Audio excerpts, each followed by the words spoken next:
मैं बहुत बहुत आभार प्रकट करता हूँ, धन्यवाद देता हूँ हरियाणा प्रदेश के बहुत ही यशस्वी और बहुत ही सौम्य कर्म योगी मुख्यमंत्री श्री नायब सिंह सैनी को कि जिन्होंने आज के इस कार्यक्रम को पर्यावरण दिवस के सुअवसर पर आयोजित किया है।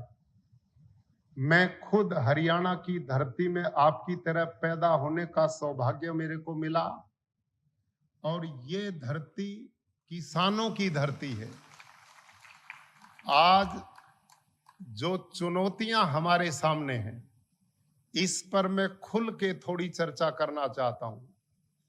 हमें प्रसन्नता है कि इस समय हमारे मुख्यमंत्री जी कितनी मेहनत करते हैं इस प्रदेश के विकास के लिए। वो सवेरे चरखी दादरी का एक कार्यक्रम संपन्न कर चुके हैं, दूसरे इस कार्यक्रम में उपस्थित हैं। शाम को दिल्ली किसी कार्यक्रम में जाना है। रात दिन वो इस प्रदेश के विकास में लगे हुए हैं। इसके लिए हम उनको बहुत बधाई और साधुवाद देते हैं। आज प्राकृतिक खेती का कार्य मैं चाहता हूं कि इसको आप बहुत अच्छी तरह समझो और मैं ये विश्वास दिलाता हूं कि मैं 35 वर्ष तक बच्चे पढ़ाता रहा हूं। एक सफल अध्यापक वो होता है जो अपनी क्लास के विद्यार्थियों में अपने विषय को उतारने की क्षमता भी रखता है और बच्चों को बोर भी नहीं होने देता। मुझे इस बात का पता, लंबे समय से आप यहां बैठे हैं, लेकिन ये भी मैं विश्वास दिलाता हूं कि आज आप ध्यान से इस विषय को सुनेंगे तो आपके अनेक प्रकार की भ्रांतियां दूर होंगी और आप इस देश में एक नए इतिहास को लिखने के लिए तैयार हो जाओगे। ये मेरे को पक्का विश्वास है। मैं अब अपनी बात प्रारंभ करता हूं। प्राकृतिक खेती की ओर मैं कैसे आया? कुरुक्षेत्र में गुरुकुल है। 1,500 बच्चे 19 प्रांतों के वहां पढ़ते हैं। 200 एकड़ हमारी गुरुकुल की जमीन है। मैं उस पे यूरिया, डीएपी, पेस्टिसाइड सब कुछ डलवाता था, वही खेती करता था। एक बार धान हमने लगाया और खेती कर्मचारी जो था वो उसमें स्प्रे कर रहा था। स्प्रे करते करते वो उसके दिमाग में, मगज में दवाई चढ़ गई और वो बेहोश होकर खेत में गिर गया। दूसरा मजदूर साथी दौड़ा मेरे पास आया कि जी वो बेहोश होकर गिर गया। हम उसको उठा के लाए, अस्पताल में भर्ती कराया। 3 दिन में उसकी जान तो हमने बचा ली। लेकिन मैं अखबारों में पढ़ता था, भारत देश में हजारों किसान दवाई छिड़कते हुए गंध मात्र से मर जाते हैं। तो इस घटना ने मेरे को विचलित कर दिया और मैंने विचार किया, इस खेती कर्मचारी ना, इस बेचारे ने न तो ये दवाई पी थी ना उसने वो दवाई खाई थी। स्प्रे करते गंध मात्र में जो बेहोश हो गया। मेरे पास माता पिता ने 1,500 बच्चे सौंपे हुए और मैं उनको वो भोजन देता हूं, मैं उनको वो दूध देता हूं, मैं उनको साग भाजी अन्न देता हूं जिसमें सीधा ही जहर का स्प्रे करता हूं। तो मैंने उस दिन संकल्प लिया कि मैं अब इस जहर वाली खेती को नहीं करूंगा। वहां से मेरे में एक परिवर्तन आया और उसका फिर मैंने तरीका क्या ढूंढा। डॉक्टर हरिओम जी यहां पर बैठे हुए हैं, इसी यूनिवर्सिटी के सीनियर वो साइंटिस्ट रहे हैं। उन दिनों ये कुरुक्षेत्र के कृषि विज्ञान केंद्र के मुखिया थे। मैंने इनसे सलाह ली, डॉक्टर साहब मैं रासायनिक खेती को छोड़ना चाहता हूं, इसका विकल्प क्या है? इन्होंने कहा इसका विकल्प जैविक खेती है। ध्यान से सुनना इस बात को। जैविक खेती क्या है मेरे को नहीं पता था। इन्होंने कहा हम ट्रेनिंग की व्यवस्था करेंगे। हमारे कर्मचारियों ने और मैंने खुद भी वो ट्रेनिंग ली। उसमें पक्के गड्ढे बनाए गए, गोबर की खाद डाली जाती है। जो केचुआ प्रयोग होता भारत का नहीं, वो विदेश से आयात किया जाता है। जैविक खेती में जो केचुआ प्रयोग होता है वो टेम्परेचर बढ़ता तो भी मर जाता है और डाउन होता तो भी मर जाता है। वो केचुआ मिट्टी नहीं खाता, केवल गोबर खाता है और उसको पेट से निकालता है। 1.5-2 महीने में उस गड्ढे को खा पी करके वो केचुए तैयार करते हैं, फिर उसको छलनी से छानते हैं। केचुए ऊपर आ जाते, खाद नीचे आ जाती। बड़ी मेहनत का काम था। मैंने 5 किले में पहले जैविक खेती शुरू की। वो खाद डाला, वो तरीका अपनाया। साल के अंत में सब कीट पतंग खा गए, कुछ नहीं मिला मेरे को उसमें। अगले साल फिर मैंने वही जैविक खेती की, लगभग 50% मिला। तीसरे साल फिर वही मैंने खेती की, लगभग 80% मिला। अब मेरे दिमाग में एक बात आई, भाई तेरे पास तो गुरुकुल में 200 एकड़ जमीन है। जिस किसान के पास है ही 2-4-5 किले जमीन, वो इस जैविक खेती को करेगा तो उसके तो बच्चे भूखे मरेंगे। मैंने डॉक्टर साहब पे फिर जाके कहा, डॉक्टर साहब इस जैविक खेती को 3 साल करते हो गए, इसमें तो कुछ मिला नहीं। तो डॉक्टर साहब ने कहा भाई यही है जैविक खेती। और इसके साथ इन्होंने मेरे को 2 ऐसी पुस्तक दी जो इसी यूनिवर्सिटी के साइंटिस्ट की लिखी थी, जिसमें हम बैठे हैं हिसार में, और एक एग्रीकल्चर यूनिवर्सिटी लुधियाना की। वो किसानों के नाम सिफारिशें ऐसा एक लिटरेचर निकालते थे। उसमें लिखा था जैविक खेती क्या है। अब ध्यान से सुनना मेरे भाइयों, उसमें लिखा था कि भारत देश के लोगों का पेट भरने के लिए 2 फसलें मुख्य रूप से योगदान करती हैं, गेहूं और एक चावल। हाँ या ना? बोलो भाई, मेरे पीछे मेरी क्लास में चुप नहीं बैठना। चुप बैठोगे तो समझूंगा कमजोर विद्यार्थी। ठीक है? तो भारत के लोगों का 2 फसलें मुख्य रूप से पेट भरती, गेहूं और चावल। और उस पुस्तक में साइंटिस्ट ने क्या लिखा कि यदि गेहूं और धान से पूरी फसल प्रति एकड़ पैदा करनी है तो 1 किले में 60 किलो नाइट्रोजन पड़ना चाहिए। कितना? 60 किलो नाइट्रोजन।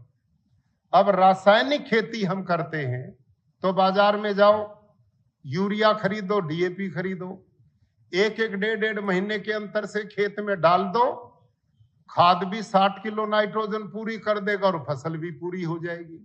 ये तो रासायनिक का तरीका है।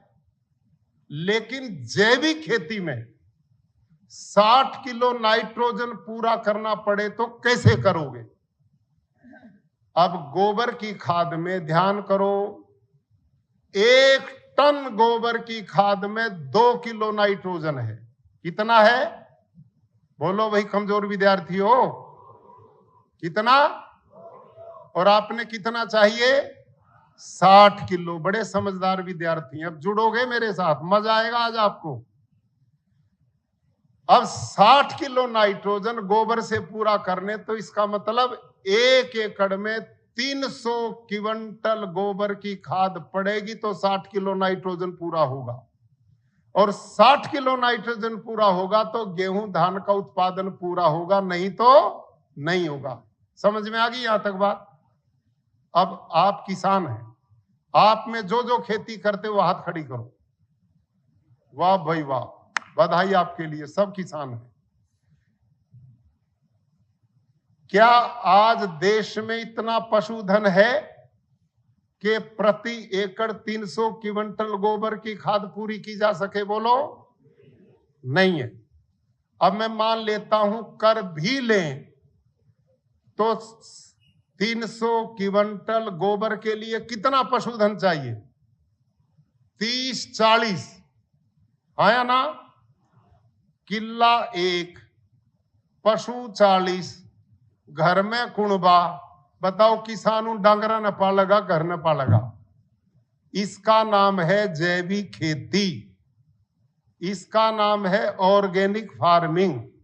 अगली बात, इतनी गोबर की खाद जिस खेत में पड़ेगी उस खेत के खरपतवार को कोई खत्म कर सके है? आई समझ में? सारा दिन खुरपी लिए बैठा रहो, जो कमाओ वो मजदूर ले जाएगा। इसका नाम है जैविक खेती। नंबर 3, खेत में 2 प्रकार के कीट होते हैं, एक मित्र कीट और एक शत्रु कीट। शत्रु कीट का भोजन मित्र कीट से बिल्कुल दुगना है। जब इतनी गोबर की खाद मिले पड़ेगी तो शत्रु कीट को खुला भोजन मिलेगा और वो ज्यादा पैदा होंगे तो मित्र कीट को खा जाएंगे। उस खेत की बीमारी को कोई खत्म ही नहीं कर सकता। इसका नाम है जैविक खेती। समझ में आई? तीसरी, इतनी गोबर की खाद जहां पड़ेगी वहां मीथेन जैसी गैसेज पैदा होंगी। आज पर्यावरण दिवस पर माननीय मुख्यमंत्री जी ने आयोजन किया, विशेष बधाई है। इसको आपने समझना है। हम पर्यावरण को शुद्ध करना चाहते हैं। जैविक खेती पर्यावरण को दूषित करने का काम करती है। उसमें मीथेन भी पैदा होगी, कार्बन डाइऑक्साइड भी पैदा होगी, नाइट्रस ऑक्साइड भी पैदा होगी। पर्यावरण उससे शुद्ध हो नहीं सकता। 3 साल मैंने इस खेती को किया, न मेरी लागत कम हुई, ना मेरी मेहनत कम हुई, ना मेरा खर्चा कम हुआ। इसी का परिणाम है कि भारत की केंद्र सरकार और प्रदेश सरकारें पिछले 30-40 साल से जैविक खेती को प्रमोट कर रही हैं, लेकिन देश में कहीं कोई इसके मॉडल नहीं बन पाए और लोग इससे हट जाते हैं। क्यों? क्योंकि उत्पादन पूरा नहीं मिलता, मेहनत कम नहीं होती, खर्चा कम नहीं होता। तो जैविक खेती बिल्कुल अलग है। आज तक बहुत लोग यही नहीं निर्णय कर पाते जैविक खेती क्या और प्राकृतिक खेती क्या है। तो ये जैविक खेती तो समझ गए ना आप? बोलो, ये है। अच्छा, अगली बात, आप लोग रसायन मुक्त खेती क्यों नहीं करना चाहते? इसलिए नहीं करना चाहते कि हमारा उत्पादन घट जाएगा। हाँ या ना? यही है ना समस्या? इसीलिए करते हो ना कि हमारी उत्पादन घट जाएगा, ये भय है ना। अब ध्यान करो भाइयों, जैविक खेती में उत्पादन घटता है, मेहनत भी कम नहीं होती, लागत भी कम नहीं आती, लेकिन प्राकृतिक खेती इससे बिल्कुल अलग है। अब प्राकृतिक खेती क्या है इसको समझो। आप कभी किसी जंगल में गए हो? बोलो भाई, कमजोर विद्यार्थियों, जंगल नहीं देखा? जंगल में सैकड़ों तरह के पेड़ पौधे, वनस्पतियां। अब बोलना है आपने, उन जंगल के पेड़ों में यूरिया कौन डालता है? वहां पर डीएपी कौन डालता है? वहां जंतुनाशक का स्प्रे कौन करता है? वहां गोबर की खाद कौन डालता है? वहां पानी देने कौन जाता है? कोई भी नहीं। और होता क्या है, जब समय आता है जंगल का पेड़ फलों से लद जाता है और जंगल के हजारों पेड़ों में से किसी भी पेड़ के एक पत्ते को तोड़ो और लेबोरेटरी में, प्रयोगशाला में ले जाओ, उसमें एक भी पोषक तत्व की कमी नहीं मिलेगी। Phosphor, zinc, potash, magnesium, iron, copper, जो धरती माता में आप बाहर से डालते हो वहां पत्तों में, सब में है। भाई और बहनों, जब प्रकृति वहां सब कुछ काम पूरा करती है तो हमारे खेत में क्यों नहीं करेगी? जो नियम जंगल में काम करे वही नियम हमारे खेत में काम करे। इसका नाम प्राकृतिक खेती है, इसका नाम नेचुरल फार्मिंग है। आई समझ में कि नहीं आई? अभी अगली बात, अब ये जो रासायनिक खेती है इसको भी थोड़ा समझना पड़ेगा। आप सब जितने बैठे हैं इनमें ज्यादातर मेरे भाई रासायनिक खेती करते हैं, यूरिया, डीएपी, जंतुनाशक डालते हैं, यही है ना? अब इसके दुष्परिणाम देखो क्या। 60 के दशक में जब हरित क्रांति शुरू हुई, डॉक्टर स्वामीनाथन ने, डॉक्टर मैने जैसे साइंटिस्ट ने इसको प्रारंभ किया था। ये एग्रीकल्चर यूनिवर्सिटी पंतनगर जो आज उत्तराखंड में, वहां से शुरू हुई थी। वहां इसका रिकॉर्ड है। जब ये हरित क्रांति शुरू हुई तो सारे देश की धरती के ऑर्गेनिक कार्बन की जांच की गई थी। वो क्या है? भारत की सारी धरती का ऑर्गेनिक कार्बन 2 से 2.5% था। कितना बोलो? 2 से 2.5%। इसका मतलब भारत देश की सारी धरती ऐसे उपजाऊ थी जैसे जंगल की धरती होती है। आज वही धरती इस रासायनिक खाद और रासायनिक खेती के कारण इस समय सारे देश की धरती का ऑर्गेनिक कार्बन 0.2, 0.3, 0.4 पर खड़ा है। और कृषि वैज्ञानिक यहां सज्जन है क्या? प्लीज, मैं नम्रता पूर्वक निवेदन करूंगा, यहां कृषि वैज्ञानिक हो तो में पता लगेगा। कृपया हाथ खड़ा करेंगे, कौन है यहाँ पे? अच्छा, 5-7 लोग ही हैं। यूनिवर्सिटी में बैठे, ज्यादा आने चाहिए थे। यूनिवर्सिटी में यही काम होता, वो ज्यादा बैठने चाहिए थे आज। चलो, जितने उनका स्वागत। मैं जो बात गलत करूं तो इन सब वैज्ञानिकों से मेरा निवेदन, वो खड़े होकर प्रश्न कर सकते हैं। चैलेंज के साथ प्रैक्टिकल बात मैं कर रहा हूं। इस समय सारे देश की धरती का ऑर्गेनिक कार्बन 0.4 पे खड़ा है। और कृषि वैज्ञानिकों का कहना है जिस धरती का ऑर्गेनिक कार्बन 0.5 से नीचे आ गया वो बंजर होगी नहीं, हो चुकी है। समझ में आ गई बात? आप जितने बैठे हो ना यहाँ पे, जो रासायनिक खेती करते हो, आप कल जाकर अपनी धरती के सैंपल भेजना।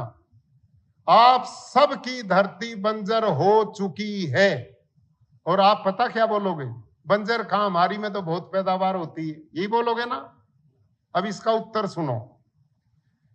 डॉक्टर स्वामीनाथन ने जब हरित क्रांति शुरू की, उन्होंने उस समय 1 हेक्टेयर में 13 किलो नाइट्रोजन डालने की सिफारिश की थी। कितना? 13 किलो प्रति हेक्टेयर। हेक्टेयर कितने का होता है? 2.5 किले का। 2.5 किले में 13 किलो नाइट्रोजन डालने की उन्होंने सिफारिश की थी। और बहुत पैदावार उस समय होती थी। अब ईमानदारी से आप बता दो, अब 1 किले में कितना डालते हो यूरिया? बोलो। आज आलू जो पैदा करते हैं ना कुरुक्षेत्र अंबाला में, जहां के माननीय मुख्यमंत्री जी और हम हैं, जहां के आदरणीय कृषि मंत्री जी है, बहुत बड़े किसान भी, खेती इन्होंने हाथ से करी है सब लोगों ने। हमारे कुरुक्षेत्र में 13 कट्टे 1 किले में डालते, केवल आलू में 1 किले में। सोचो आप भाई, जब 13 किलो में 2.5 किले में इतना उत्पादन होता था, आज 13 कट्टे डाल कर भी पूरा उत्पादन नहीं मिलता। ये कारण क्या है? ये कारण यह है, धरती बंजर हो चुकी है। जबरदस्ती यूरिया डीएपी डाल डाल का पैदावार लेते हो। अब मैं अगली बात करता हूं। जिस 1 एकड़ में 13 कट्टे यूरिया डीएपी ऊपर से जंतुनाशक पड़ेगा, उसकी गारंटी ले लोगे कि नहीं लोगों को कैंसर करने की? जो उस आलू न खावेगा वो कैंसर हुए बिना बच सके है? बताओ आप। इतना जहर हम खेतों में डालते हैं और इसका परिणाम, अब बोलियो मेरे पीछे, आप में जो 40-50 साल के लोग बैठे हैं, ईमानदारी से बताओ, 40-50 साल पहले कैंसर नाम की बीमारी को कोई जानता था? हार्ट अटैक को कोई जानता था? शुगर डायबिटीज को कोई जानता था? किसी की किडनी फेल होगी कोई जानता था? किसी की पेनक्रियाज होगी फेल कोई जानता था? कोई बीमारियां नहीं थी, ये अस्पतालों की इतनी बड़ी चेन नहीं थी, डॉक्टरों की इतनी बड़ी टीम नहीं थी, 100 साल तक बूढ़े जीवित थे, सब स्वस्थ थे। और मजे की बात, कमाल हो गया इस देश में, गोड्या तक काम कुछ नहीं करते और गोड्डे सबके खराब हो गए। क्यों भाई, है किसी के साबते? सोचो आप, कोई काम नहीं, ना हल चलाते ना खेती का काम करते, काम कुछ नहीं, गोड्डे सब बदलवा रहे हैं। अभी 8 साल की एक बच्ची हमारे गुजरात सूरत में स्कूल में पढ़ रही, बेंच पे बैठी, गिर गई और मर गई। अस्पताल में ले गए, पोस्टमार्टम किया तो हार्ट अटैक। कितने साल की? 8 साल की। एक अहमदाबाद में 13 साल की बच्ची गिरी, मर गई, पोस्टमार्टम किया, हार्ट अटैक। एक लड़का +2 का सीढ़ियों में चढ़ रहा, स्कूल में गिर गया, मर गया, हार्ट अटैक। मैदान में खेल रहा, हार्ट अटैक। यूं तो सुनते थे 60-70 साल पीछे हार्ट में गड़बड़ होने लगी थी, लेकिन अब तो यू हार्ट अटैक 10, 12, 8, 10 साल के बच्चों में भी ले आए। भाई, बिना कारण के दुनिया में कार्य होता है क्या? मैंने शास्त्र पढ़े थोड़े बहुत, वहां लिखा है दर्शन शास्त्र में, कारणाभावात कार्य भाव, न तो कारणाभावात कार्य भाव। कोई आदमी न्यू कहे अगर भाई बादल कति नहीं थे, बारिश बहुत हुई, यह बात समझ में आने की है क्या? कोई आदमी यूं कहे धुआं बहुत था, आग बिल्कुल नहीं थी, नहीं होगा भाई। धुआं वहीं होगा जहां अग्नि होगी, वर्षा वहीं होगी जहां बादल होगा। कोई आदमी न्यू कहे रात ने मेरे साथ पार्टी में था, बड़ा खाया, ठीक ठाक बोल रहा था, तड़के ही मर गया। चले कि नहीं ये प्रोग्राम? एकदम नाम की कोई चीज दुनिया में नहीं है। हम इतना जहर पानी के द्वारा, हवा के द्वारा, भोजन के द्वारा, साग सब्जी के द्वारा, जितने हम बैठे ना मेरे सहित, सब स्लो पॉइजन डेली खा रहे हैं, सब जहर हमारे शरीरों में जा रहा। और आज पर्यावरण दिवस है, मेरे आदरणीय कृषि वैज्ञानिक यहाँ पर है, हमारे सम्मानित वाइस चांसलर यहाँ पर है। वो गलत हो तो मेरी बात को काटें। ध्यान करो, ये जो यूरिया DAP आप खेत में यूं डालते हो ना, यूं छिड़कते हो ना, यूं ही छिड़कते हो ना, इस यूरिया DAP में मुख्य रूप से नाइट्रोजन है। यूरिया में नाइट्रोजन जब आप खेत में डालते हो ना इसको, तो ये ऑक्सीजन के संपर्क में आता है।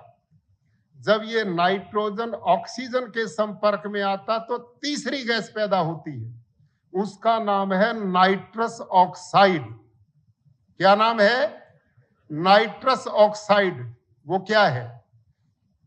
कहते हैं इस पर्यावरण को दूषित करने में कार्बन डाइऑक्साइड का बहुत बड़ा योगदान है। लेकिन आप जो यूरिया DAP डालते हो ना, ये उस कार्बन डाइऑक्साइड से 312 गुना खतरनाक है। 312 गुना ज्यादा खतरनाक है कार्बन डाइऑक्साइड से यूरिया जो आप डालते हो। समझ में आ गई बात? कितना पाप, कितना अधर्म हम कर रहे हैं, और ये पता है लोगों को, आपको जानकारी नहीं दी जाती। आज हम पर्यावरण दिवस पर बैठे, करोड़ों टन यूरिया धरती पर रोज डालता है देश और दुनिया। कितना नाइट्रस ऑक्साइड हम आकाश में देते हैं, कितना पर्यावरण को गंदा करते हैं। और भाई और बहनों, सबसे बड़ी चुनौती आने वाले समय पर, देश के यशस्वी प्रधानमंत्री ने कोरोना से तो हमको बचा दिया था मेहनत करके, लेकिन आप सबसे मैं पूछना चाहता हूं, तूफान आ गया, कौन सी वैक्सीन दोगे? अतिवृष्टि होगी, कैसे रोकोगे? यूरोप के देशों में आग, जंगल जल रहे हैं, कैसे रोकोगे? वहां लूएं चल रही हैं, कैसे रोकोगे? अरब के देशों में बाढ़ आ रही, कैसे रोकोगे? ये सारा संकट हमने पर्यावरण को दूषित किया है, और उस पर्यावरण को दूषित करने में सबसे बड़े योगदान में एक रासायनिक खेती का भी योगदान है, और दूसरा जैविक खेती का भी योगदान है, और ये कल कारखाने ये अलग है, इनका भी योगदान है। तो आप और हम इस दिशा में सोचें। हमारे छोटे छोटे बच्चे 6 साल का बच्चा कैंसर से जूझ रहा है, उसने कौन सा नशा किया है, कौन सी दारू पी है, कौन सा व्यसन किया है, उसमें कैंसर कहां से आ गया, हार्ट अटैक कहां से आ गया, और छोटे छोटे बच्चों को डायबिटीज कहां से आ गई। ये सब का सब इस रसायन युक्त जहर वाली खेती के कारण है। अभी एक डॉक्टर ममता शर्मा है, राजस्थान की साइंटिस्ट है, उसने रिसर्च किया पिछले दिनों। उसने 30 ऐसी माएं जिन्होंने 1-1 महीने के बच्चों को जन्म दिया उनको पकड़ा और उन छोटे मासूम बच्चों के ब्लड सैंपल लिए, 30 बच्चों के, और लैब में ले गई तो 30 के 30 बच्चों के ब्लड में पेस्टिसाइड पाए गए। 30 के 30 बच्चों। उस मां का दूध टेस्ट किया, उसमें यूरिया पाया। उसके शरीर में जहर कहां से आया, गाय भैंस को जो चारा खिलाते उसमें जहर वो अंदर जाता है। आज धरती मां को, जिसको हम कहते हैं माता भूमि पुत्रो अहम पृथव्या, धरती हमारी मां जो हमें जन्म से अंतिम समय तक शरण देती है, आज हम सब ने उसको जहरीला बना दिया। थोड़े से लालच के कारण, उत्पादन के कारण हमने उसको जहरीला बना दिया, सारी दुनिया को बीमार कर दिया। आज ये स्थिति है। पिछले वर्ष 2 लाख करोड़ रुपए का यूरिया डीएपी भारत सरकार ने विदेशों से मंगाया। 2 लाख करोड़। कितना धन विदेश में जा रहा है, बदले में जहर धरती खा रही है, और उसके बाद बीमार होकर अस्पताल में जाते हैं, वहां जेब साफ होती है। अगली अंतिम बात इसकी, हमारे मनसुख मांडविया जी, अब वाले मंत्री जो स्वास्थ्य मंत्री नड्डा जी से पहले स्वास्थ्य मंत्री थे, उन्होंने मेरे को बताया, वो उर्वरक मंत्री भी थे, मेरे पास आते थे, राजभवन में मिलते थे। उन्होंने बताया कि जी मैंने एम्स दिल्ली के डॉक्टर्स की एक टीम बनाई और उनकी ड्यूटी लगाई देश में जहां जहां यूरिया डीएपी कीटनाशक का प्रयोग होता है वहां के लोगों के स्वास्थ्य के ब्लड सैंपल लेकर रिसर्च करवाओ। तो वहां के डॉक्टर्स ने जो रिसर्च दी वो ध्यान से सुनना कितनी खतरनाक है। उस रिसर्च में डॉक्टर्स ने कहा कि जहां जहां रासायनिक कीटनाशक का प्रयोग है वहां बाकी जगह से 3 गुना ज्यादा कैंसर लोगों में पाया गया। वहां हाइपरटेंशन लोगों में, ब्लड प्रेशर की बीमारी पाई गई, हार्ट की डिजीज मिली, और पाया माता पिता पढ़े लिखे हैं, हाई क्वालिफाइड हैं, इंटेलिजेंट हैं, लेकिन उनके बच्चे मंदबुद्धि पैदा हो रहे हैं। मंदबुद्धि। गर्भ में जो बालक है और ये पेस्टिसाइड जहर मां खा रही है, उसका परिणाम गर्भस्थ बच्चों को मंदबुद्धि बना रहा है। अगली रिपोर्ट इससे भी खतरनाक, उसमें कहा कि बच्चों के डीएनए चेंज हो रहे हैं इस जहर के अत्यधिक प्रयोग के कारण, और आने वाले समय पर यूं ही चलता रहा तो हमारे बेटे बेटियां आगे संतान करने योग्य नहीं बचेंगे। समझ में आ गई बात? जुटे रहो और जुटाते रहो। फैमिली प्लानिंग की जरूरत नहीं, अपने आप ही हो जाएगी यूं ही चलते रहे तो। इतना बुरा हाल इसका परिणाम है मेरे भाई और बहनों। अब अगली बात, तुम इसलिए प्राकृतिक खेती नहीं करते कि हमारी पैदावार कम हो जाएगी, यही है ना भाई लोगों? अब मैं समापन की ओर आता हूं, ध्यान से सुनना है। लेकिन इस बात से कतई बेचैन रहो। हमारे आजकल साइंटिस्ट लोग और कुछ लोग भ्रम फैला रहे कि यदि आप रसायन मुक्त खेती करोगे तो श्रीलंका की तरह भूखे मरोगे। लेकिन श्रीलंका ने जो खेती की थी वो जैविक खेती की थी, उसमें भूखे मरोगे, लेकिन प्राकृतिक खेती में भूखे नहीं मरोगे। प्राकृतिक खेती में उत्पादन कम नहीं होता, ये मैं गारंटी देता हूं। मैं खुद 200 एकड़ में खेती करता हूं और गुजरात में इस समय 9 लाख किसान प्राकृतिक खेती करते हैं। आंध्र प्रदेश में 10 लाख किसान प्राकृतिक खेती करते हैं। देश की अलग अलग कोणों में करते हैं। प्राकृतिक खेती के मूल सिद्धांत ही बिल्कुल अलग है। जैविक खेती ये नहीं है, ये खेती विशुद्ध सूक्ष्म जीवाणुओं की खेती है। ये खेती केचुए की खेती है, मित्र कीट की खेती है। जंगल में जैसे यूरिया डीएपी की जरूरत नहीं, गोबर की खाद जरूरत नहीं, पानी की जरूरत नहीं, वहां सब कुछ है। यही नियम हमारे खेतों में एक समय के बाद काम करेगा। अब मैं प्राकृतिक खेती के मूल सिद्धांत की ओर बढ़ता हूं। ये क्या है? इसमें हमने जीवाणु पैदा करना धरती में। यहां पर बैठे साइंटिस्ट महानुभाव कहेंगे आप फास्फोरस कहां से लाओगे, पोटास कहां से लाओगे, नाइट्रोजन कहां से लाओगे, ये तत्व कहां से पैदा करोगे? अब मैं बताता हूं कैसे पैदा होंगे। ये जो देसी गाय है ना, बोलो गौ माता की, गौ माता की। ना दूध पिएंगे ना गाय पालेंगे, गौ माता की हो जाएगी। क्यों साहब? मुख्यमंत्री जी ना तो गाय पालते और ना दूध पीते, भाई गौ माता की जय हो। भाई इससे बाहर निकलना पड़ेगा, इससे बाहर निकलो। अब समझो, यहां डॉक्टर बलजीत सारंग जी बैठे, इसी यूनिवर्सिटी के साइंटिस्ट। ये दोनों साइंटिस्ट ये आपके बीच में है, डॉक्टर हरिओम जी। इन लोगों को दोनों को मैं बधाई देता हूं। ऐसे 12 साइंटिस्ट मेरे पास हैं। इन दोनों साइंटिस्ट ने जो मेहनत की है, जो तपस्या की है, अद्भुत काम इन्होंने किया है। मैंने डॉक्टर बलजीत सारंग जी को गधे का, घोड़े का, ऊंट का, बकरी का, भैंस का, देसी गाय का, ऑस्ट्रन फ्रीजन गाय का, जर्सी गाय का, सबके इनके गोबर इकट्ठे करके सुखा के मैंने थैली भरी और उन पर नंबर लगाए 1 से 9 तक। इनको नहीं पता था कि किस थैली में किस पशु का गोबर है, मेरे को पता था। मैंने डायरी में लिख दिया था 1 नंबर में भैंस का है, 2 नंबर में ऊंट का है, 3 नंबर में बकरी का, 4 नंबर में घोड़े का, 5 नंबर में देसी गाय का, इसमें होस्टन फ्रीजन जर्सी का। इनको मैंने थैलियां भेजी। ये माइक्रोबायोलॉजी के साइंटिस्ट हैं। इन्होंने 6 महीने उसके ऊपर लगाए और पूरी खोजबीज करने के बाद इन्होंने मेरे को जो थैली पकड़ाई ना, वो थी भारतीय नस्ल की देसी गाय साहिवाल की।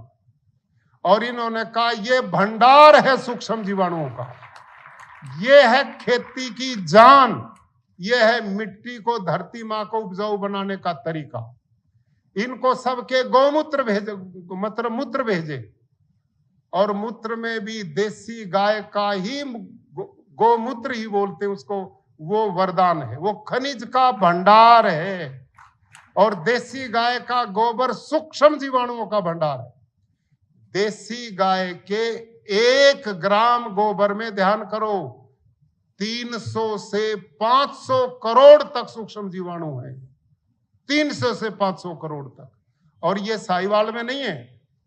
साहिवाल, थारपारकर, राठी, गिर, हरियाणवी, अंगोल, गंगा तीरी, भारत में जो देसी नस्लें हैं सभी में ये गुणवत्ता गोबर गोमूत्र में।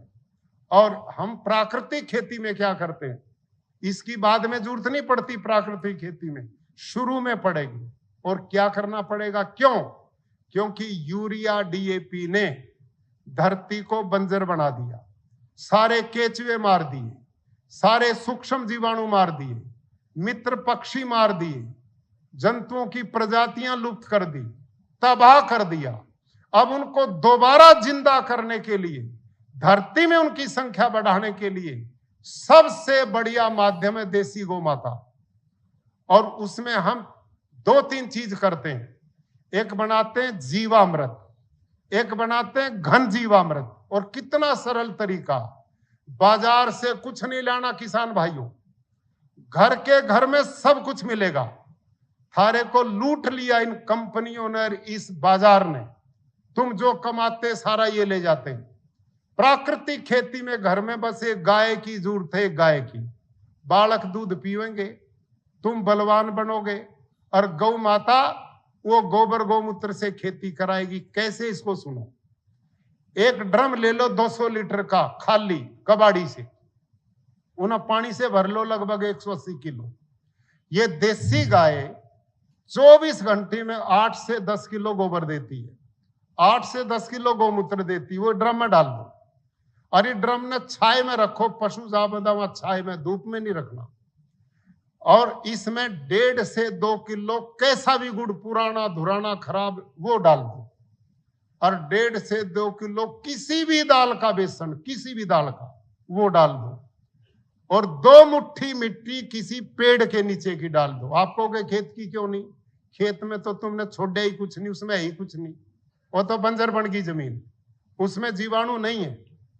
पेड़ के नीचे आपने यूरिया डीएपी नहीं डाला, जहर नहीं डाले, इसलिए वहां जीवाणु है, वो मिट्टी डालनी। अब ये 3-4 चीज डल गई। लकड़ी का एक डंडा लो, 5 मिनट सवेरे 5 मिनट शाम, घड़ी की सुई की तरह दिन में 2 बार घोलना है इसको। 5 दिन घोलो, 6ठे दिन 1 एकड़ के खेत का खाद मिलेगा तुमने। कैसे मिलेगा इसकी साइंस समझो, विज्ञान। अब बोलना है आपने, गाय के 1 ग्राम गोबर में कम से कम 300 सूक्ष्म जीवाणु हैं, तो 10 किलो गोबर में कितने होंगे? बोलो बोलो भाई। अब कहोगे हम लाला जी थोड़ा ही, हम तो किसान हैं, गिनती तो लाला जी करेंगे। पता कितने होंगे? मैं बताता हूं, 30 लाख करोड़ सूक्ष्म जीवाणु होंगे 10 किलो गोबर में। कितने? 30 लाख करोड़। और ये डॉक्टर बलजीत सारंग जी ना, इन्होंने रिसर्च करके बताया। और इनके बाद फिर मैंने अपनी 5 एग्रीकल्चर यूनिवर्सिटी मेरे पास गुजरात में, उन सब में मैंने टेस्ट करवाया। जो रिजल्ट इन्होंने दिया वही सब ने दिया। उसमें क्या पाया कि वो सूक्ष्म जीवाणु, जब ये घोल बनाओगे तो हर 20 मिनट में सूक्ष्म जीवाणु डबल होंगे, हर 20 मिनट में। यानी कि 30 लाख करोड़ 20 मिनट के बाद कितने होंगे? बोलो 60 लाख करोड़। और अगली 20 मिनट के बाद 120 लाख करोड़। और कब तक होंगे? 72 घंटे तक ये यूं ही बढ़ेंगे, यूं ही बढ़ेंगे। क्यों बढ़ेंगे? कारण कि इन सूक्ष्म जीवाणुओं को जो बेसन दिया ना, वो प्रोटीन है, वो उसको खा के बलवान होंगे, स्वस्थ होंगे, पहलवान होंगे। और जो गुड़ डाला है उसे मल्टीप्लाई, उनकी संख्या बढ़ेगी। और मिट्टी जो डाली है उसमें भी सूक्ष्म जीवाणु, उसमें जामुन का काम होगा। समझते हो ना? जैसे 1 क्विंटल दूध में 50 ग्राम दही डाल दो, सारा दूध में दही में बदल जाएगा कि नहीं? अरे कमजोर लोगों बोल लो तो, बदल जाएगा ना? वही काम धरती में यूं काम करेगा। जब 6 दिन के बाद इसे खेत में स्प्रिंकल से, ड्रिप से या नाके में धरकर पानी से छोड़ दो, तो ये सारे खेत में फैलेगा। गौ माता के पेट में एक तरह के नहीं, सैकड़ों प्रकार के सूक्ष्म जीवाणु हैं। भगवान ने उसके पेट में सूक्ष्म जीवाणुओं की फैक्ट्री लगाकर भेजा। और ये सूक्ष्म जीवाणु क्या करते हैं? सुनो, ये जो कहते हैं ना, ये नाइट्रोजन कहां से आएगा? ये जो आकाश है ना, हवा, इसमें 78.5% नाइट्रोजन है। ये जो बादल बरसेंगे ना, ये बिजली कड़केगी, एक बार बिजली कड़केगी ना, हजारों टन यूरिया पैदा होता आकाश में। और ये यूरिया भगवान की फैक्ट्री का है। थारे वाले यूरिया के तो बराबर का निकलो, फैक्ट्री में बदबू आवे। और भगवान की इस फैक्ट्री के नाइट्रोजन की तो लोग प्राणायाम करें सवेरे, वो ईश्वर की फैक्ट्री का है। और ये जो सूक्ष्म जीवाणु है ना, जो इस ड्रम में पैदा हुए, ये आकाश से उस नाइट्रोजन को खींच के लेते, खा के भोजन बना के पौधे की जड़ को देने का काम करते हैं। समझ में आ गई? ये नाइट्रोजन पूरा होगा, ये तरीका। अगली बात सुनो, इस धरती में सब तरह के पोषक तत्व हैं, सब तरह के पोषक तत्व, phosphor, zinc, potash, magnesium, iron, copper, सब हैं। लेकिन ये तत्व अपने आप पौधे का भोजन नहीं बनते। इनसे भोजन बनाने का काम सूक्ष्म जीवाणु करते हैं। इसको बड़े ध्यान से सुनो। आप सबके घर में रसोई है कि नहीं? नहीं चल रहा काम थारा? रसोई तो होगी, है ना? अच्छा सुनो ध्यान से। आपकी रसोई में घी है, तेल है, नमक है, चावल है, आटा है, मोदी जी की दी हुई गैस भी है, सारी चीज है। लेकिन रोटी बनाने वाला ना हो, माँ बहन रोटी ना बनावे, कुक रोटी ना बनावे, तो भोजन बनकर अपने आप बाहर आ जाएगा क्या? क्यों भाई? रोटी बनाने का सारा सामान है, सारा सामान है, पर रोटी बनाने वाला नहीं हो तो अपने आप भोजन बन जाएगा क्या? नहीं बना ना। अब सुनो ध्यान से, पूरा दिमाग को केंद्रित करो। ये जो धरती माँ है ना, इसमें पौधे को भोजन देने का सारा सामान है, पर इस सामान्यतः पौधे का भोजन बनाने का काम गौ माता के पेट से निकले हुए सूक्ष्म जीवाणु करते हैं। उन तत्वों को ये खाते हैं, phosphor, zinc, potash, magnesium, iron को तोड़ते हैं, खाते हैं, भोजन पकाते और पौधे की जड़ को देते हैं। केचुआ ये यही काम करता है, मित्र कीट यही काम करते हैं। आगे समझ में? इसका मोटा उदाहरण तो कोई नहीं, कमजोर विद्यार्थी हो, आगे समझ में। अब न्यू बताओ, आपने ये जो यूरिया डीएपी डालते हो ना, ये भी भोजन, इससे भी भोजन पौधे का सूक्ष्म जीवाणु ही बनाते हैं। और अभी मैं थोड़े बहुत जिंदा इसलिए काम चल रहा, वो नहीं बचेंगे ना, मरेंगे। यूरिया डाल के भी धरती में कुछ नहीं होगा। यूनेस्को की रिपोर्ट है, रासायनिक खेती यूं ही चलती रही अगले 40 साल तो सारे देश और दुनिया की धरती ऐसे बनेगी जैसे घर का फर्श होता है, घास का तिनका भी नहीं जमना।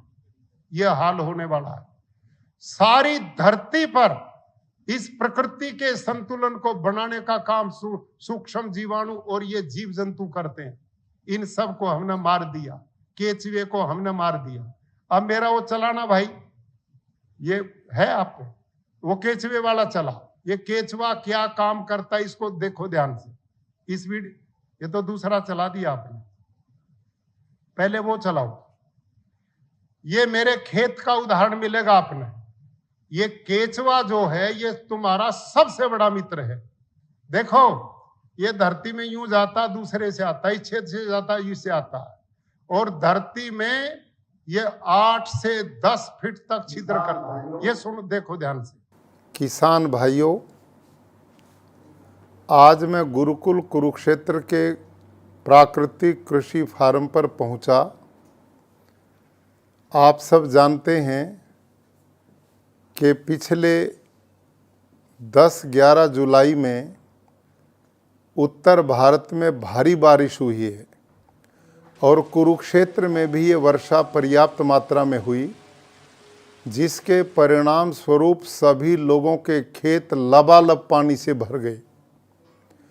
ऐसी स्थिति में गुरुकुल कुरुक्षेत्र के प्राकृतिक खेती के अंदर जो केचुआ है, अर्थवर्म है, वो एकदम धरती से बाहर निकला और जो रास्ते हमने चलने के लिए खेतों के बीच में बनाए हैं, उनके बीच में आप देख सकते हैं कितनी बड़ी संख्या में केचुए रेंग रहे हैं, चल रहे हैं। और हमारे एक एक एकड़ में 8-10 लाख तक केचुआ काम करते हैं और ये भूमि में 8-10 फुट तक यूँ सीधा छेद बनाते हैं, दूसरे छेद से ऊपर आते हैं, इससे जाते हैं और इससे आते हैं। इसका परिणाम क्या है कि धरती के अंदर जितना भी ये पानी वर्षा का है, उन छिद्रों के द्वारा ये धरती माँ के पेट में जा रहा है। ये जो दूसरा आप चित्र देख रहे हैं, इसमें पानी में बुलबुले उठ रहे हैं।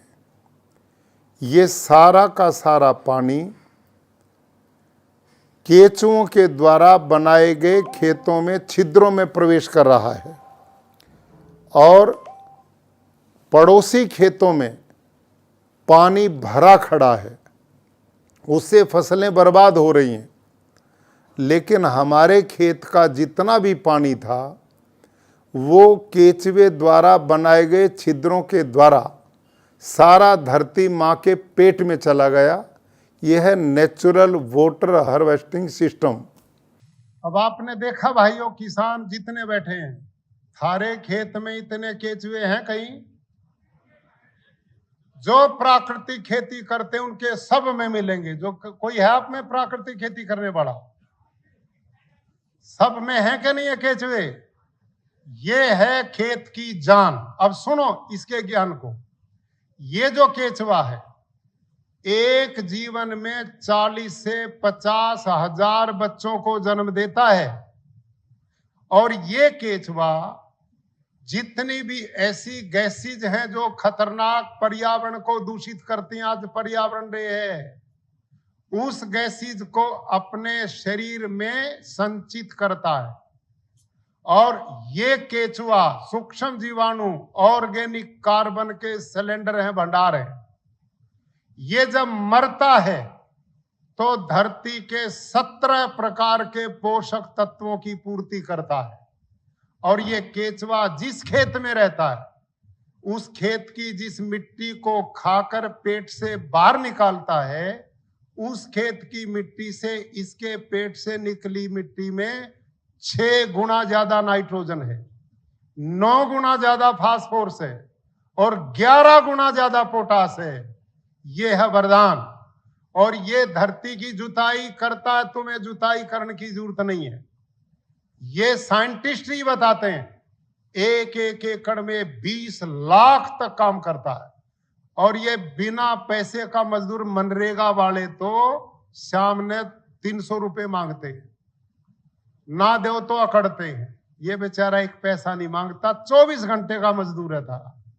और मरेगा तो जीवन देगा और जीता है तो काम करता है।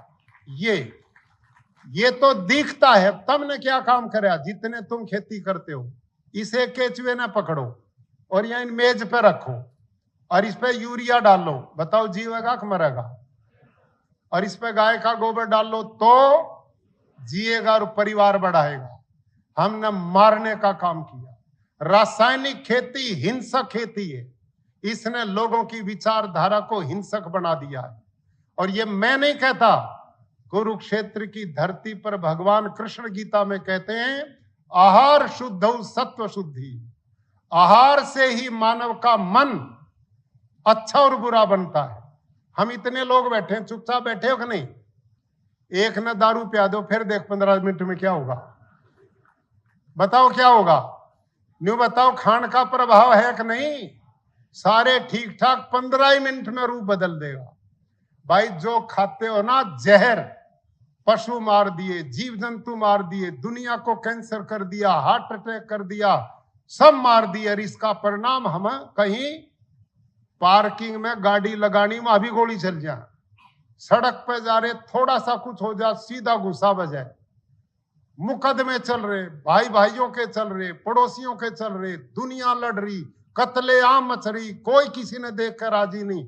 ईर्ष्या द्वेष कहां से आया? ये जहर वाली रासायनिक खेती का परिणाम है। सब प्राणी मारने का काम, जीवन देने का काम नहीं। भाइयों, हम ईश्वर को मानते हैं। ईश्वर का मानना यह नहीं है कि मंदिर में जाओ और पूजा करो। ईश्वर के लिए शास्त्र में लिखा है, भगवान की व्यवस्था में सहयोग करना ही ईश्वर पूजा। भगवान ने अच्छा तालाब दिए, शुद्ध रखो, जंगल बढ़िया बनाए, उनको साफ रखो, पानी को पवित्र रखो, दूषित मत करो, धरती को अमृत बनाओ, दुनिया को जीवन दो। हम जीवन दे नहीं सकते तो हमें जीवन लेने का अधिकार नहीं है। बहुत बड़ा पाप रासायनिक खेती के द्वारा धरती पर हो रहा है। पर्यावरण खत्म। पानी की बोतल कौन लिए फिरे था 30 साल पहले? खाड़ में मुद्दे पड़ के पीवे थे, गेंडो भी चालिया जाते, पानी भी पिया जाते था कि नहीं प्रोग्राम? और याद है 30 साल पहले 15 फीट पे पानी था इस हरियाणा में। ये जो है ना हमारी बेल्ट पर मुख्यमंत्री जी, हमारी अंबाला से लेकर दिल्ली तक जमुना का किनारा हैंड पंप 1 घंटे में लगावे था आदमी, 15 फुट पे पानी था। आज डार्क जोन घोषित हो गए। क्यों हो गए? अब इसने देखो अगली चला भाई, ये डार्क जोन कैसे बने ये देखो ध्यान से। किसान भाई और बहनों, 5 जून 2024 की एक घटना है कि गुरुकुल ज्योतिसर जिला कुरुक्षेत्र में छात्रों की संख्या बढ़ने के कारण हमने अपने पड़ोसी ऐसे एक किसान से 5 एकड़ जमीन लीज पर ली जिसमें छात्रों के लिए ग्राउंड बनाया जा सके। उसकी फेंसिंग के लिए प्रबंधक समिति ने निर्णय लिया कि उसमें ड्रिल मशीन के द्वारा जमीन में होल करके पाइप लगाकर उसमें तार फेंसिंग की जाए ताकि बच्चे अंदर सुरक्षित रह सकें। तो उसमें ड्रिल मशीन से जब हम छिद्र करने लगे तो जोर लगा करके भी 63 सीसी का इंजन उस भूमि में 2 इंच से ज़्यादा छिद्र नहीं कर पाया। और दूसरी जगह जब होल किया वहां पर भी मशीन फेल हो गई। लेकिन फिर हमने विचार किया कि यह जमीन इतनी कठोर क्यों है? क्या गुरुकुल कुरुक्षेत्र की जिस जमीन में हम प्राकृतिक खेती करते हैं, क्या वो भी जमीन इतनी कठोर है? तो हम ड्रिल मशीन को गुरुकुल कुरुक्षेत्र के खेतों में लेकर के गए। तो वहां पर जब ड्रिल की गई तो कुल 30 सेकंड में 2.5 फीट गहराई तक ड्रिल मशीन ने छिद्र बना दिया। वो आप इन चित्रों से भी देख सकते हैं। मेरे प्यारे किसान भाई और बहनों, ये सब कुछ अंतर किस बात का है कि हमने देखा कि जिस किसान से हमने ग्राउंड के लिए जमीन लीज पर ली है, उसमें किसान पिछले 40-45 वर्षों से केवल रासायनिक खेती करता है, जिसका परिणाम यूरिया, डीएपी, जंतुनाशक, पेस्टिसाइड, इंसेक्टिसाइड ने सभी केचुए, अर्थवर्म मार दिए, सूक्ष्म जीवाणु खत्म कर दिए, धरती पत्थर बन गई, बंजर बन गई।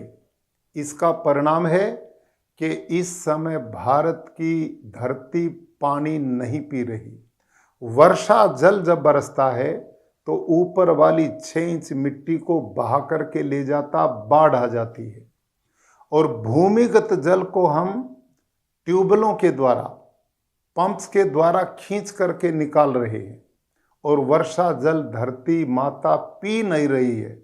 इस कारण भूमिगत जल घटता जा रहा है, जमीन बंजर होती जा रही, पत्थर होती जा रही। जबकि गुरुकुल कुरुक्षेत्र के प्राकृतिक खेती फार्म में कुल 30 सेकंड में वही मशीन 2.5 फीट का छिद्र बनाने में तत्काल समर्थ होती है, क्योंकि हमारे खेतों में प्राकृतिक खेती होती है। ये देखा भाई लोगों, ये सत्य घटना। इसके बाद मैंने देश के अलग अलग भागों में ये परीक्षण करवाए हैं। ये जो यूरिया डीएपी डालते हो ना, डीएपी ये तो पत्थर ही है। डीएपी खेत में डालो 6 महीने तक नहीं गलता, और ये दोनों मिलके इसमें नमक की इतनी मात्रा धरती के स्रोत को बंद कर दिया और पत्थर बना दी। ऊपर की जुताई करते आप 6, 7, 10 इंच की, इसके नीचे अपने अपने खेत में जा करके ये परीक्षण कराना।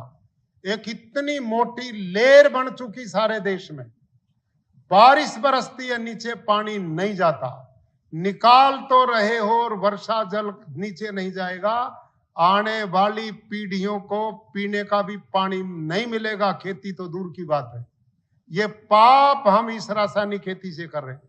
यदि नहीं समझे, नहीं संभले तो बहुत लेट हो जाओगे।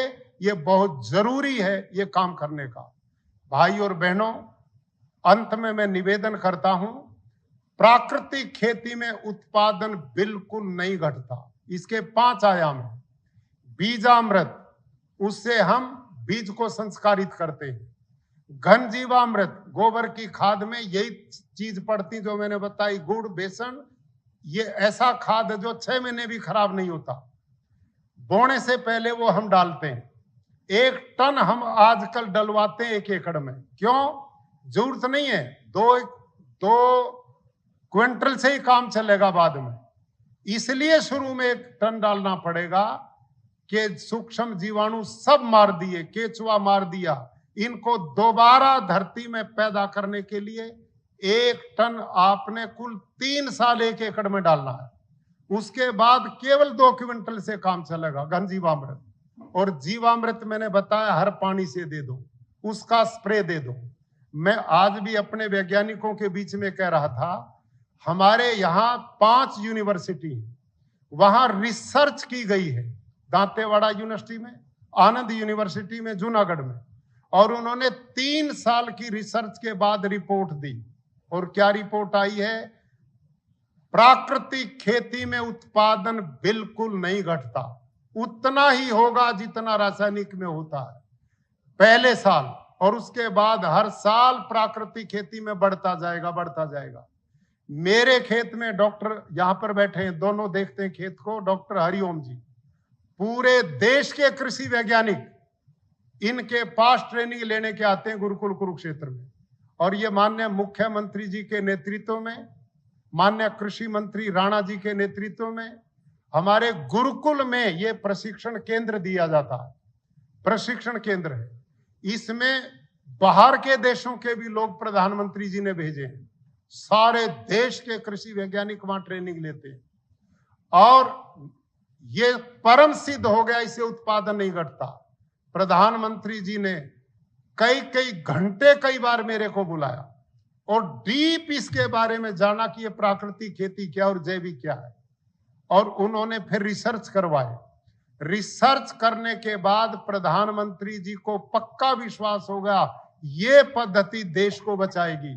तो उन्होंने 1 अप्रैल से, इस 1 अप्रैल से प्राकृतिक खेती को राष्ट्रीय प्राकृतिक कृषि मिशन बना दिया है। और 1481 करोड़ रुपया पहली बार इस मिशन के लिए पूरे देश में दिया है। इसमें 40% पैसा प्रदेश सरकार का और 60% केंद्र सरकार का होगा। अब मैं माननीय मुख्यमंत्री जी से नम्र निवेदन करूंगा और माननीय डॉक्टर राजा शेखर साहब से भी नम्र निवेदन करूंगा कि ये पद्धति का एक ही तरीका फैलाने को और कोई तरीका नहीं। इसमें लागत तो है नहीं, बाहर से कुछ लाना नहीं, लेकिन यदि इस चीज में कमजोरी होगी तो ये पद्धति कभी नहीं पनप सकती। है मेरा प्रैक्टिकल अनुभव। ये खेती केवल ट्रेनिंग और ट्रेनिंग। जो लोग ट्रेनिंग देने वाले हैं, जहां जहां आप लोगों ने ट्रेनिंग केंद्र बनाए हैं, उनको यूं ही नहीं पता जैविक खेती क्या है और प्राकृतिक खेती क्या, तो लोगों को ट्रेनिंग क्या होगी। सबसे पहले ट्रेनिंग देने वाले बिल्कुल निपुण होने चाहिए। और जब वो खेती 5 सूत्र हैं, बीजामृत, जीवामृत, घन जीवामृत, वापसा निर्माण और एक समय अनेक तरह की फसलों को लगाना, ये 5 नियम है इस खेती के। और मैं दावे से कहता हूं, गुजरात में आइए कभी आप, ऐसे प्राकृतिक खेती के किसान हैं जो 1 एकड़ से 8 से 10 लाख रुपया तक कमाता है 1 एकड़ से। आपको मैं मिलवा सकता हूं। यहां पर कपिल शर्मा आया रोज, क्या नाम अपने, कपिल शर्मा जिंदाबाद, वो देखो कहां के हैं, सोनीपत के। ये 1 एकड़ से इतने पैसे कमाता कि नहीं भाई? ये देखो जी, ये प्राकृतिक खेती, ये और ये हॉर्टिकल्चर में सबसे ज्यादा कामयाब है। कैसी भी खेती करो आप, कारण क्या है? प्राकृतिक खेती से पहले ही साल धरती का ऑर्गेनिक कार्बन बढ़ना शुरू हो जाता है, पहले ही साल। और मुख्यमंत्री जी, मैं आप सबके बीच में चैलेंज करता हूं, दुनिया के, विश्व के सारे कृषि वैज्ञानिकों को, कोई दुनिया का कृषि वैज्ञानिक यहां करके खड़ा होकर बता दे यूरिया, डीएपी, जंतुनाशक से धरती का ऑर्गेनिक कार्बन बढ़ता है, तो हम उसको गुरु मानने को तैयार हैं। मैं गारंटी से कहता हूं कि यूरिया, डीएपी, जंतुनाशक से ऑर्गेनिक कार्बन बढ़ता नहीं, घटता, ये मैं गारंटी देता हूं। और दूसरी गारंटी मेरी, प्राकृतिक खेती से पहले ही साल ऑर्गेनिक कार्बन बढ़ता है। इतना ही कहते आप सबका धन्यवाद। और पुनः माननीय मुख्यमंत्री जी को मेरा निवेदन भाइयों, अब माननीय मुख्यमंत्री जी का भाषण होगा, मेरा निवेदन है एक भी व्यक्ति ना उठे, उनका जरूर वक्तव्य सुने।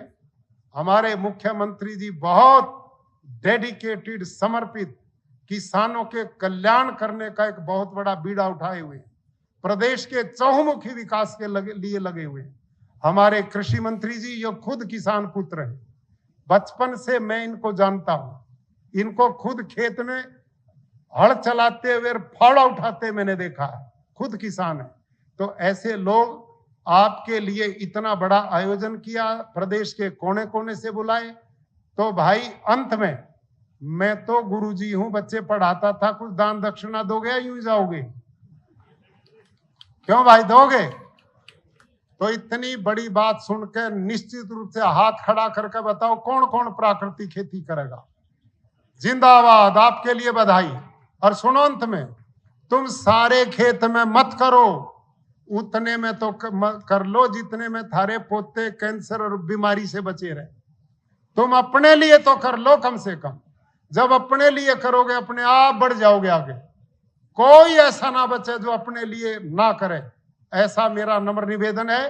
आज माननीय मुख्यमंत्री जी ने, कृषि मंत्री जी ने और हमारे आदरणीय डॉक्टर राजा शेखर जी ने जो इतना बड़ा मिशन लेकर इस आयोजन को किया, मैं इनको बधाई देता हूं। और प्रदेश के हमारे मंत्री महोदय, विधायक महोदय इस मंच पर विद्यमान रहे, इनका भी मैं धन्यवाद करता हूं। ओम शांति।